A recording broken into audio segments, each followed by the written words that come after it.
रामनगरी अयोध्या दीपावली से एक दिन पहले दियों से जगमग हो गई। सरयू नदी में 55 घाटों पर 25 लाख दिए जलाए गए। इसके साथ ही नया रिकॉर्ड बनाया गया। पिछले साल 22 लाख दिए जलाए गए थे।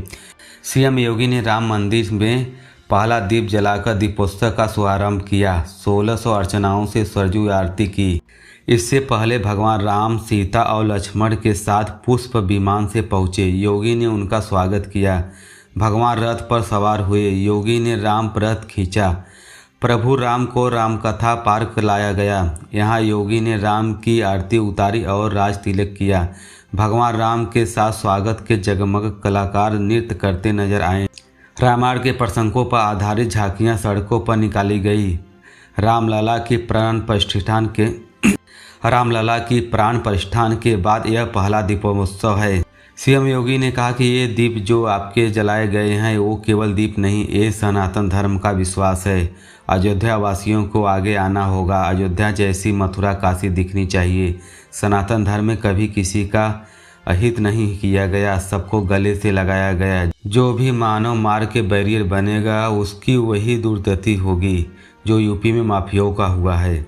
वहीं केंद्रीय मंत्री गजेंद्र सिंह शेखावत ने कहा कि 1528 में मीर बाकी ने भगवान राम के मंदिर को तोड़ा। तब से भारत में सौभाग्य का सुर अगस्त हो गया। तब से लेकर हम निरंतर पतन से रास्ते चलते हुए मुकाम पर आ गए थे कि भारत पहचान पूरे विश्व में भूखी भिखमरी हो गई थी। राम मंदिर के निर्माण में भारत का सुर फिर से उदय हो गया।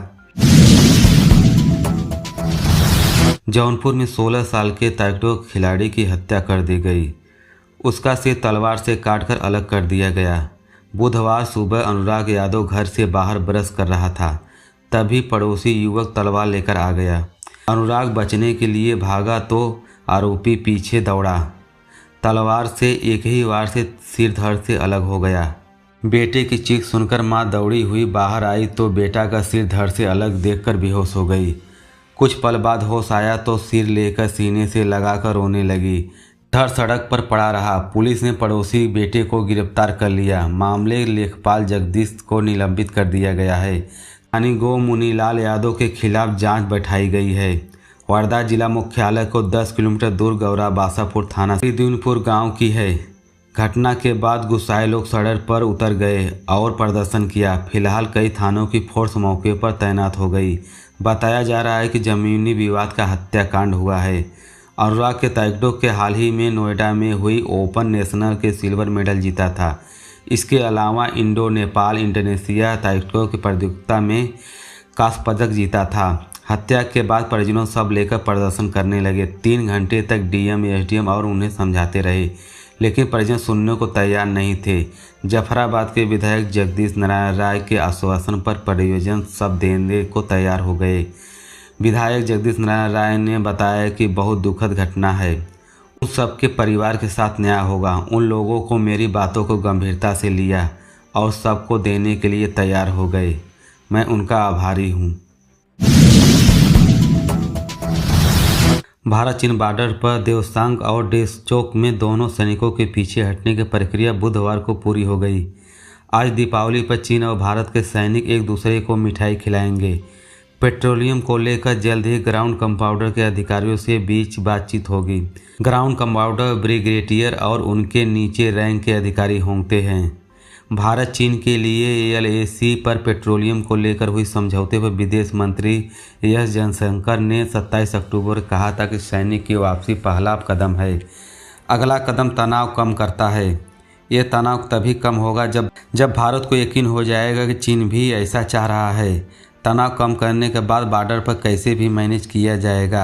भारत चीन के बीच पूर्वी लद्दाख के 4 साल की सीमा के विवाद को लेकर तनाव था। 2 साल की लंबी बातचीत के बाद पिछले दिनों एक समझौता हुआ। बॉलीवुड एक्टर सलमान खान को एक बार फिर जान से मारने की धमकी मिली है। मीडिया रिपोर्ट्स की माने तो इस बार धमकी देने वालों ने 2 लाख करोड़ की फिरौती मांगी है। मुंबई ट्रैफिक पुलिस को मिली इस धमकी को कहा गया कि पैसे न देने पर अभिनेता की जान ले ली जाएगी। मैसेज मिलने के बाद वर्दी मौजूद अधिकारियों ने मैसेज भेजने वाले अज्ञात व्यक्ति के खिलाफ मामला दर्ज कर जांच शुरू कर दी है। 5 दिन पहले सलमान खान को इसी तरीके से जान से मारने की धमकी दी गई थी। आरोपी को मंगलवार को मुंबई पुलिस ने नोएडा में गिरफ्तार किया था। इसकी पहचान मोहम्मद तैयब के रूप में हुई है।